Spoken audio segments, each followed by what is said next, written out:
Kozhikode corporation മാലിന്യ ശേഖരണത്തിനായി വാങ്ങിയ electric ഓട്ടോകൾ തുരുമ്പെടുത്ത് നശിക്കുന്നു. രജിസ്ട്രേഷൻ നടപടികൾ വൈകുന്നതാണ് കാരണമെന്നാണ് അധികൃതരുടെ വിശദീകരണം. ഈ കാറുകൾ 4 മാസത്തോളമായി ടാഗോർ ഹാൾ വളപ്പിൽ പൊടി പിടിച്ചു കിടക്കുകയാണ്.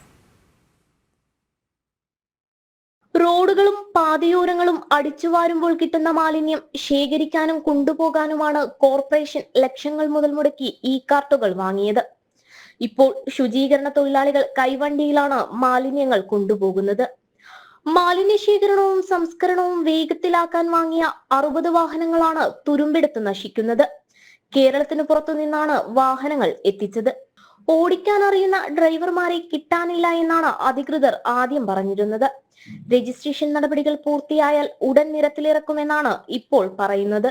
ഇത് പൂർണ്ണമായും ദീർഘവീക്ഷണമില്ലാതെ പദ്ധതികൾ നടപ്പിലാക്കുന്നതിന്റെ ഏറ്റവും അവസാനത്തെ ഉദാഹരണമാണ്. പലപ്പോഴും നമ്മൾ കൗൺസിലിനകത്ത് ഇത് ചർച്ച ചെയ്യപ്പെട്ടിട്ടുള്ളതാണ്. അപ്പോൾ കോർപ്പറേഷന്റെ ഭാഗത്ത് ഇത്തരത്തിലുണ്ടാകുന്ന നടപടികൾ മൂലം നമുക്ക് കിട്ടുന്ന പണത്തിന്റെ ലഭ്യത കുറയും, വാങ്ങിച്ച സാധനങ്ങൾ കേടാവുന്ന അവസ്ഥ ഉണ്ടാവും. അപ്പോൾ ഇതൊക്കെ തന്നെ കോർപ്പറേഷന്റെ ഭരണത്തിന്റെ കെടുകാര്യസ്ഥതയാണ് വിളിച്ചോതുന്നത്. നമ്മളെ സംബന്ധിച്ച് ഈ വിഷയത്തിനകത്ത് BJP മുമ്പും പ്രതികരിച്ചിട്ടുള്ളതാണ്. അതിശക്തമായ പ്രതികരണം വരും ദിവസങ്ങളിൽ ഈ വിഷയത്തിലുണ്ടാവും.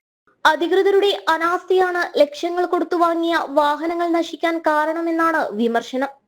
ഹരിതസേനയ്ക്കായി വാങ്ങിയ വാഹനങ്ങളുടെ ഗതി ഇതിനുണ്ടാകുമോ എന്ന വിമർശനവും ഉയരുകയാണ്. ഓടിക്കാൻ ആൾക്കാരെ കിട്ടാതിരുന്നതിനാൽ അജൈവ മാലിന്യങ്ങൾ കൊണ്ടുപോകാൻ വാങ്ങിയ വാഹനങ്ങളും മാസങ്ങളോളം വിശ്രമത്തിലായിരുന്നു. ഈ കാർട്ടുകൾ ഓടിത്തുടങ്ങാൻ ആവശ്യമായ നടപടികൾ കോർപ്പറേഷൻ അധികൃതർ ഉടൻ സ്വീകരിക്കണമെന്ന ആവശ്യം ശക്തമാവുകയാണ്. ജനം, കോഴിക്കോട്.